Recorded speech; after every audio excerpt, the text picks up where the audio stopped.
So we know there's 9, maybe 8 million economically inactive people in this country. Lots of people, such as our good friend here, Benjamin Butterworth, who hasn't had a proper job in his life.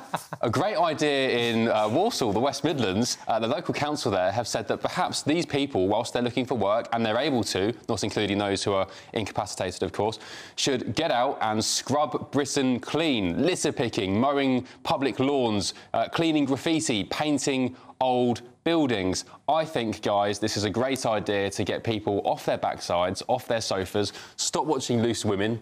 I love Loose Women, actually. I know you do. That's why we need to get you out on the streets litter picking. I think it would be a great way to motivate the unemployed to get back into work, get back into society and do something productive for yourself. Well, you mentioned 8 million inactive, economically inactive. Most of those, I'm afraid, are not young people, are not unemployed. They are in their 50s and 60s and they took a pension payout to retire early. So unless you're going to tell 55-year-olds to go and pick litter, I've got a feeling that won't be very popular. What about people like you? Well, look, I mean, the question... Well, look, first of all, I have several jobs. So, and I've worked since I was 16 when I was a cold caller, so I've been even more annoying to the public than being a lefty on GB News.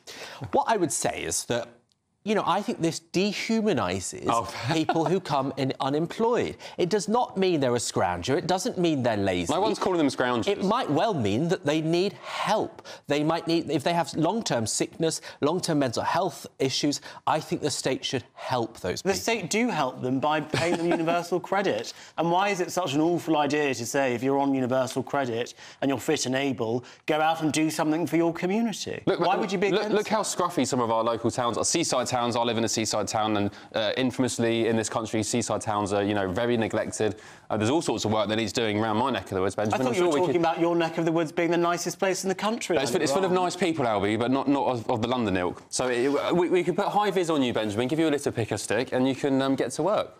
Look, I just think it's incredibly condescending. And actually, let's look at the proper question. Would this help someone get a job? Well, no. You know, if they're sat there... you know, picking up your crisp packets, right, from your lunch, then are they actually helping to get a job and to help the economy? They'd be in the fresh air, out and about, meeting people. Good morning. Hi, Dave. How are you? I've got a great opportunity for you. And I think, actually, people need a sense of purpose, so a sense of giving back to society that's funding your ability to be unemployed and receive welfare as a safety net. You're giving back to the society that's given you that gift. And I think that's a really important thing that's missing currently from actual society, which is people don't feel any connection or greater sense of self. Do you think it would actually be successful? Yeah, definitely. I mean, if you say to people, say, we will stop your universal credit unless you are contributing to your country, not economically, but by cleaning it up, then, yeah, we would have motivated people, a cleaner country, and it would probably give these people the idea of either, I don't want to be spending my days picking litter and cleaning things, so I'm going to go and get a job, or, hey, do you know what? I actually like working with people, getting out in the morning, up and doing something. Yeah. I'd like to get a job. That's a really good point. Actually, I would argue, I'm just guessing here, I've got no evidence to back it up, but I'm guessing that a lot of these people who are unemployed probably feel a bit isolated and unsure and unconfident about how to get back into society, how to meet people again. They probably got stuck in a rut. So treating them like a criminal, and like, you know, like Paris Hilton in an orange jumpsuit. I really don't think that's going to help them, right? You know, you need to give people a sense of humanity, a sense of value, a sense of being worth something. Welcome back to the community. A lot of these people that are long-term sick, they don't believe, or long-term unemployed, I should say, they don't believe that they can do it. They need support, not to be dehumanised. That's what I'm talking about. This is what this kind of scheme would do. You'd encourage people back into society. You'd help them get set up. You need a push. Yeah, exactly. That's what I think, a push. Look, the highest unemployment rate is under 25s, which is your generation. Do you have friends that you think are lazy or this would help? No. All of my friends are employed. But She's from Durham.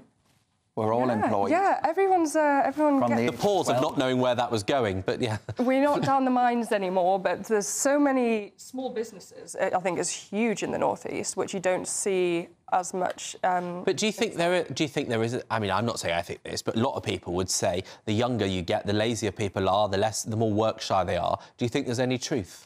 I mean, definitely my generation have a different work ethic. I mean, been infantilised, yeah, right? well, I saw a video about a Gen Z employer who allows her staff to come into the office at 10 a.m, no dress code.